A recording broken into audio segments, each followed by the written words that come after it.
نحمده ونصلي على رسوله الكريم اما بعد فاعوذ بالله من الشيطان الرجيم بسم الله الرحمن الرحيم رب اشرح لي صدري ويسر لي امري واحلل عقدة من لساني يفقهوا قولي اللهم انفعنا بما علمتنا وعلمنا ما ينفعنا وزدنا علما اللهم صل وسلم على نبينا محمد آمین یا رب العالمین۔ ہماری سیریز جو چل رہی ہے میدان محشر میں میری کہانی، وہاں پہ ہم یہاں تک پہنچے تھے کہ اللہ اکبر پل صراط رکھا جا چکا ہے اور جہنم کے شعلوں کی بھڑکتی ہوئی آوازیں آ رہی ہیں۔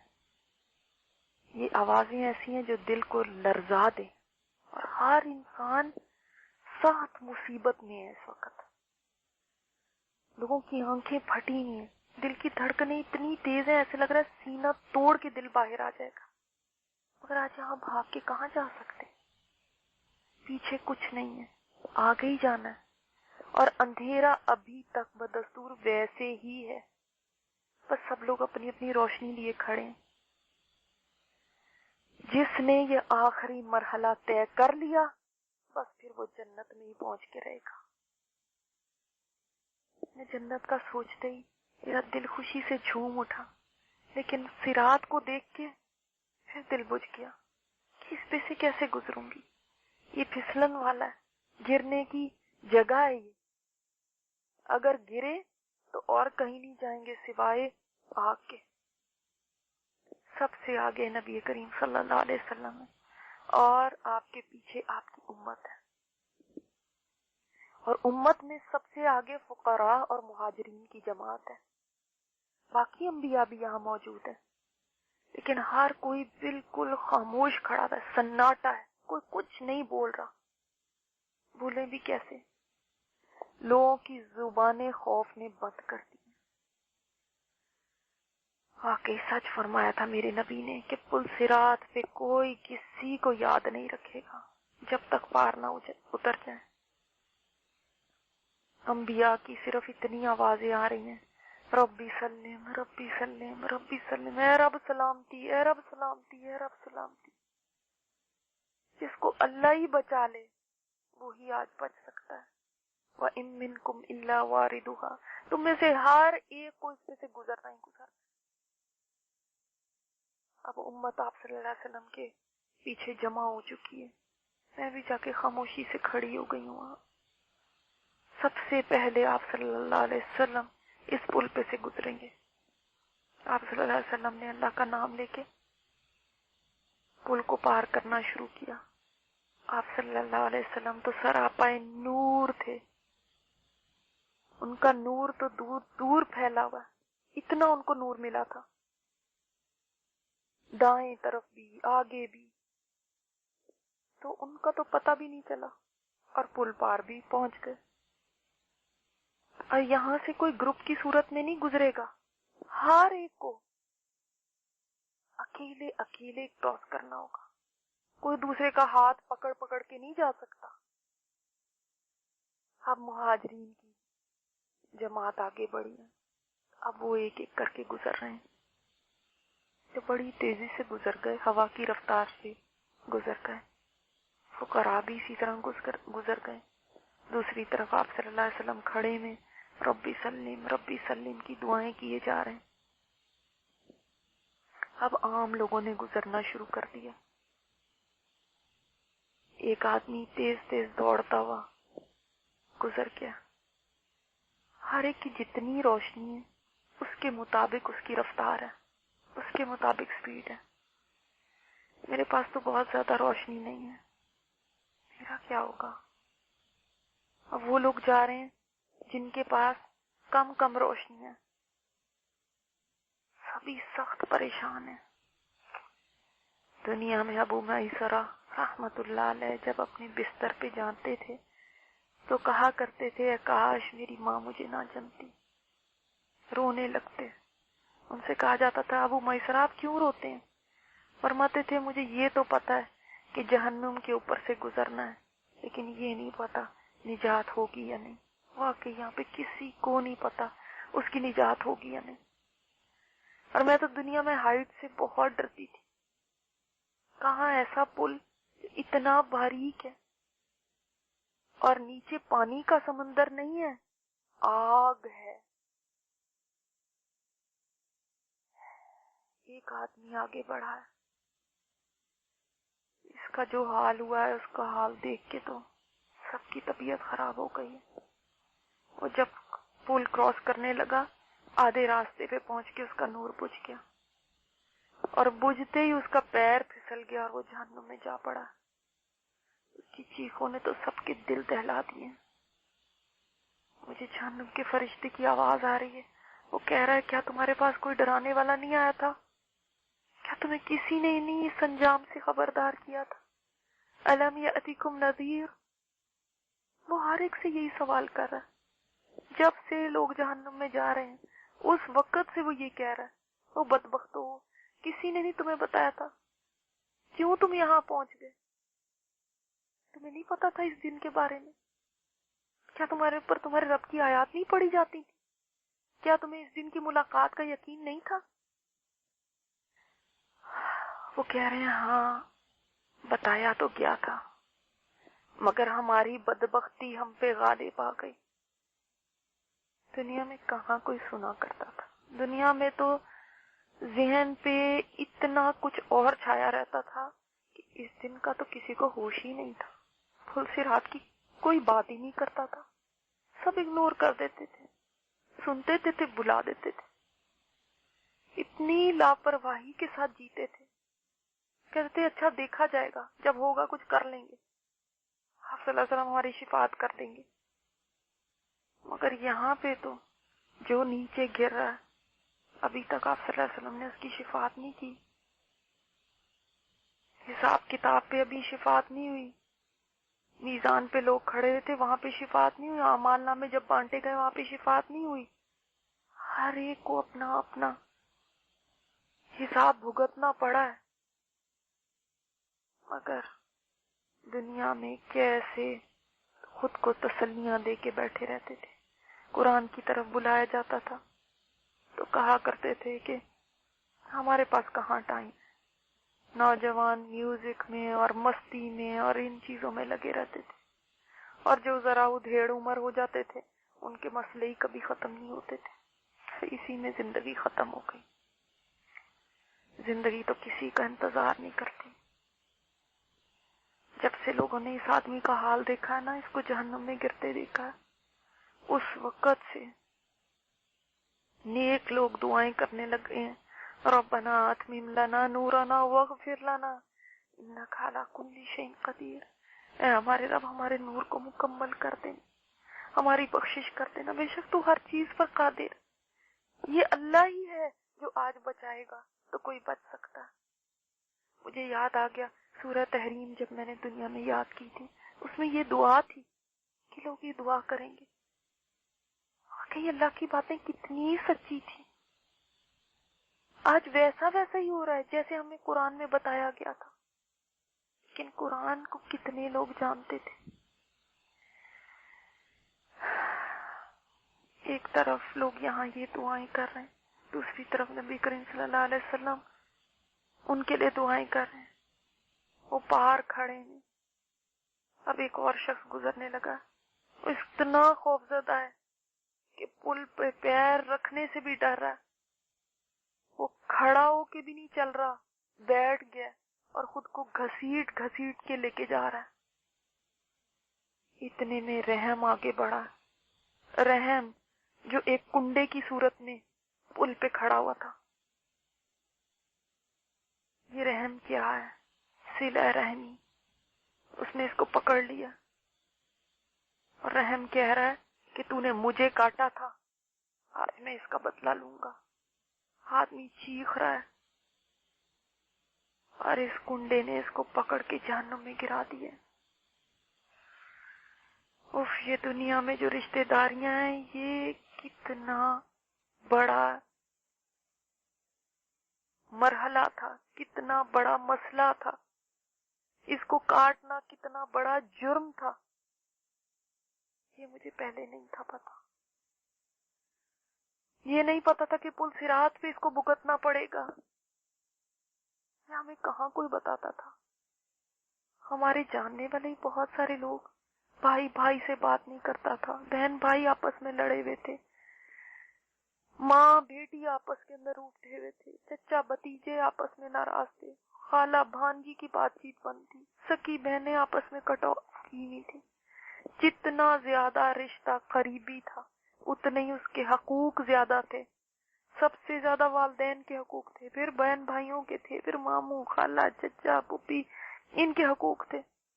لیکن دنیا میں تو ہم یہی سوچتے تھے جس سے میرا جی چاہے گا بولوں گی، جس سے نہیں جی چاہے گا نہیں بولوں گی. جو مجھے نہیں لفٹ کراتا میں کیوں اس سے بات کروں، جو مجھے برا جواب دیتا ہے میں کیوں اس سے بولوں. دنیا میں سوچتے تھے میں کیوں آگے بڑھوں، میں کیوں معافی مانگوں، وہ مجھے منائے نا، وہ صلح کر لینا، میں کیوں کروں، توڑا تو اس نے ہے. اللہ اکبر. اپنی انا کو چھوٹا نہیں کر سکے دنیا میں، چاہے رشتے انہوں نے کاٹ دیے مگر اپنی انا کو نہیں جھکنے دیا. اور آج دیکھو کیسے یہ جرم جہنم تک لے گیا. ہمارے نبی کریم صلی اللہ علیہ وسلم نے دنیا میں ہمیں بتا دیا تھا کہ اللہ تعالیٰ نے جب رحم کو پیدا کیا تھا تو اس نے شکایت کی تھی کہ یا اللہ لوگ مجھے توڑیں گے. اللہ تعالیٰ نے فرمایا تھا جو تجھے توڑے گا میں اسے توڑوں گا، یعنی میں اس کو اپنے سے دور کر دوں گا، اور جو تجھے ملائے گا میں اس کو ملاؤں گا. نبی کریم صلی اللہ علیہ وسلم نے تو دنیا میں ہمیں بتا دیا تھا کہ قطع رحمی کرنے والا جنت میں نہیں جائے گا. ہم باہر والوں سے اچھا معاملہ کر لیتے تھے مگر رشتے ہم سے نبھائے نہیں جاتے تھے. یہ شخص دنیا میں اگر رشتوں کو نہ توڑتا تو آج اس کا یہ حال نہ ہوتا. جس کے کہنے پہ بھی اس نے رشتوں کو کاٹا آج وہ تو کہیں بھی نظر نہیں آ رہے. کیا دنیا میں رشتہ داروں کی طرف سے بے عزتی سہنا آسان تھا، یا یہاں پل صراط سے گر کے جہنم میں جانا آسان ہے؟ چوائس تو انسان کی اپنی ہی ہوتی ہے. پل صراط تک قطع رحمی پہنچ گئی ہے، آخر تک قطع رحمی نے پکڑ لیا. میں نے ٹھنڈی آبری آئے دنیا میں کئی کاموں کو ہم کتنا آسان سمجھتے تھے، کتنا ایزی لیتے تھے، اور یہاں پہ کس قدر سیریس ہیں یہ نہیں جانتے تھے. اب ایک اور عورت آئی ہے، وہ بے حد خوفزدہ ہے، اس نے پل پہ قدم رکھا ہے لیکن اتنی تیزی سے گزر گئی ہے ایسے لگ رہا ہے گھوڑے پہ سوار ہے. مجھے آج ہی بڑی خوش قسمت لگ رہی ہے. پھر ہمارے ایریا کا کونسلر آیا، اب اس کی باری ہے. وہ پل پہ چڑھا ہے، بڑی احتیاط سے آگے جما کے قدم رکھ رہا ہے. ابھی وہ کچھ ہی فاصلے پر گیا تھا کہ امانت کے حق نے اس کو پکڑ لیا اور جہنم میں گرا دیا. اس کی آوازیں دل دہلا دینے والی ہے. یہاں تو امانت بھی کھڑی ہے جنہوں نے امانتیں ادا نہیں کی تھیں، لوگوں کی ذمہ داریاں بھی امانت تھیں، لوگوں کے حقوق بھی امانت تھے. یہ سفارشوں پہ کام کیا کرتا تھا. دنیا میں دیانت داری بھی امانت تھی، لوگوں کے راز بھی امانت تھے. ہم تو صرف یہ سمجھا کرتے تھے کہ شاید کوئی آپ کے پاس کوئی چیز رکھوائے تو وہی امانت ہوتی. اب یہاں پتہ چلتا ہے کہ نہیں، حکومت کے عہدے بھی امانت تھے، ناپ تول بھی امانت تھا، وضو بھی امانت تھا، مجلسوں میں جو ہونے والی باتیں وہ بھی امانت تھی، اور یہ ہمارے اعضاء بھی امانت تھے جو اللہ نے دیے تھے. ان سے بھی صحیح کام لینا یہ امانت داری تھا. لیکن ہم نے امانت کو کتنا ہلکا سمجھا تھا. دنیا کتنی کرپشن تھی ہمارے ملک میں، کتنی بددیانتی تھی، کتنی جعلی ڈگریاں تھیں، کتنا حرام مال لوگ کماتے تھے، بڑی بڑی چیزیں ہڑپ کر لیا کرتے تھے اور کسی کو احساس تک نہیں تھا۔ یہ امانت یہاں بھی پہنچ گئی، او دنیا تو بہت دور پیچھے رہ گئی، اس میں کی بھی کمائیاں بھی بہت دور پیچھے رہ گئی، لاکھوں کروڑوں سال شاید گزر چکے ہیں، لیکن آج یہ امانت یہاں پہنچ گئی ہے۔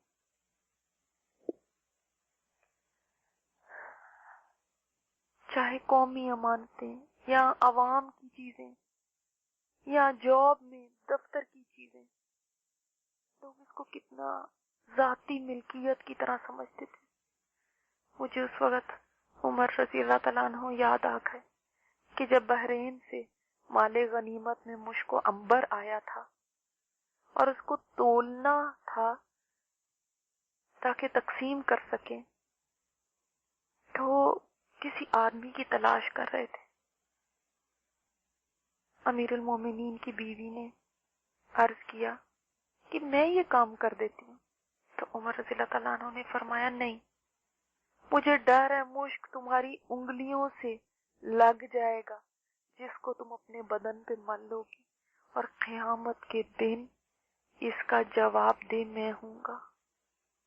اللہ اکبر، وہ کتنی احتیاط کرتے تھے، لیکن جس زمانے میں میں پیدا ہوئی تھی اس زمانے میں تو کسی کو پرواہ ہی نہیں تھی کہ حلال کیا اور حرام کیا۔ کرپشن کی اتنی انتہا تھی، لوگ دولت کی آگ اپنے لیے اکٹھی کرنے کی دوڑ میں لگے ہوئے تھے، وہ نہیں جانتے تھے یہ مال نہیں ہے، یہ آگ ہے۔ اس دوڑ میں کسی کو فکر نہیں ہوا کرتی تھی کہ اگر ہم دنیا میں نہیں پکڑے گئے تو حشر میں اللہ کے عذاب سے ہمیں کون بچائے گا۔ بال سے باریک اور تلوار سے تیز پلسرات سے یہ خیانت، یہ لوٹ مار، یہ بددیانتی کیسے گزرنے دے گی؟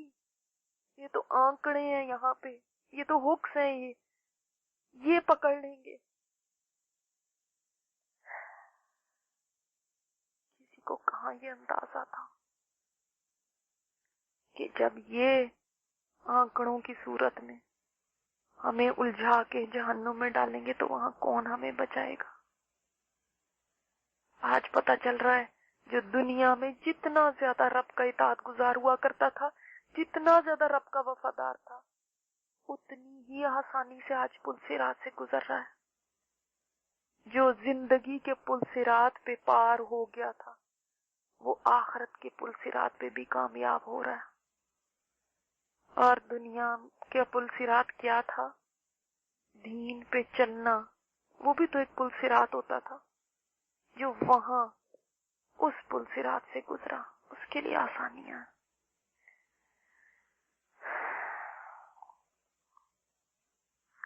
ایک شخص آیا، اس کے قربانی کے جانور کو لایا گیا کہ آپ اس پہ سوار ہو جائیں، لیکن باقی لوگوں نے بھی تو قربانیاں کی ہوں گی، ان کے جانور کہاں ہیں؟ اس کو کیوں جانور مل رہا ہے؟ ہاں، ہو سکتا ہے ان کی قربانیاں قبول ہی نہ ہوئی ہوں، اس لیے کہ کہیں کسی نے قربانی صحیح سے ادا ہی نہ کی ہو، جس جانور کی کرنی تھی ویسے نہ کی ہو، کسی کی نیت دکھاوا ہو گئی ہو اس لیے اس کی قربانی نہ قبول ہوئی ہو، یا ہو سکتا ہے کسی نے حرام مال سے قربانی دی ہو، کبھی یہاں اس کو اس کی قربانی کا جانور نہیں مل رہا۔ ہمارے ہاں تو قربانیاں اس لیے دی جاتی تھی تاکہ بڑے بڑے کانٹیکٹس قرآنیں بھجوائیں جائیں، کل کو وہ ہمارے کام آئیں گے۔ اس لیے قربانی دی جاتی تھی کہ لوگ کہیں دیکھو اس نے اتنے لاکھ کا جانور لیا ہے، اور لوگ کہا کرتے تھے فخر سے ہم نے اتنے بکرے قربان کیے ہیں۔ اور بعض قربانی کی ضرورت ہی محسوس نہیں کرتے تھے، وہ کہتے تھے غریبوں کو پیسے دے دو، قربانی کرنے کی کیا ضرورت ہے۔ لوگوں کو یہ کہاں پتا تھا کہ یہ جانور یہاں سواریاں بنیں گے۔ یہ پتا ہوتا تو دنیا میں شوق سے سوار کے خوشی سے محبت سے اس نیت سے قربانی کرتے۔ اب اس آدمی کا بڑا سا بیل آ گیا، وہ اس پہ بیٹھا ہے، اور دوڑاتا ہوا لے گیا۔ یہاں پہ عجیب ہی سما ہے۔ بعض لوگ پل پہ چند قدم ہی چلتے ہیں اور جہنم میں گر جاتے ہیں، بعض تھوڑا فاصلہ طے کرتے ہیں، درمیان میں پہنچتے ہیں اور پھر کسی حکم میں پھنس جاتے ہیں اور جہنم میں گر جاتے ہیں۔ اور سب سے زیادہ حسرت تو مجھے ان پہ ہو رہی ہے کہ کچھ ایسے بھی ہیں جو پل کے آخر تک پہنچ گئے، پل بالکل ختم ہونے والا تھا اور وہ وہاں ایسے پھسلے کہ جہنم میں جا گرے۔ یہاں کوئی کتنا بڑا اسٹنٹ مین ہو یا ہیرو ہو، کوئی سپر مین ہو، اس کے ٹیلنٹ سے کوئی پار نہیں ہو رہا۔ سراسر رب کی رحمت ہے جس کی وجہ سے لوگ پل پار کر پا رہے ہیں۔ یہاں دنیا کے بڑے بڑے لوگ کھڑے ہوئے، وہ لوگ جن کی گاڑیاں، جن کے گھر، بڑی بڑی جائیدادیں، بینک بیلنس دیکھ کے ہم مرعوب ہویا کرتے تھے، جن کو دیکھ کے لوگ واہ واہ کیا کرتے تھے، آج دیکھو کیسے کانپ رہے ہیں، آج دیکھو کیسے سہمے کھڑے ہیں۔ حضرت علی سچ